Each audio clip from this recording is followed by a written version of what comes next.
ரிஷபராசியைச் சேர்ந்த நேயர்கள் உங்கள் அனைவருக்கும் இந்த வைகாசி மாதம் எப்படி இருக்குது என்பதை பார்ப்போம். சூரியன் உங்கள் ராசியிலே மேலே உட்கார்ந்தா என்ன ஆகும்? சுகங்கள் கிடைக்கும், புகழ் உண்டு, வெளிச்சம் உண்டு, அதே சமயத்தில் தேவைக்கேற்ற பண வருமானம் உண்டு. அதனால் இந்த மாதம் சூரியனுடைய அமர்வு உங்களுக்கு யோகத்தை கொடுக்கும்.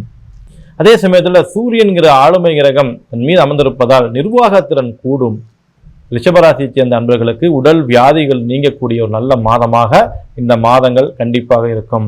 கட்டாயமாக நீங்கள் மனதில் நினைக்காத திடீர் அதிர்ஷ்டங்கள், திடீர் யோகங்கள் கண்டிப்பாக ரிஷபராசியைச் சேர்ந்த அன்பர்களுக்கு இந்த மாதம் கண்டிப்பாக நிகழும். இந்த ரிஷபராசிக்கு இந்த வைகாசி மாதம் நன்றாக இருக்கும். சுப விரயங்கள் அதிகமாக இருக்கும்.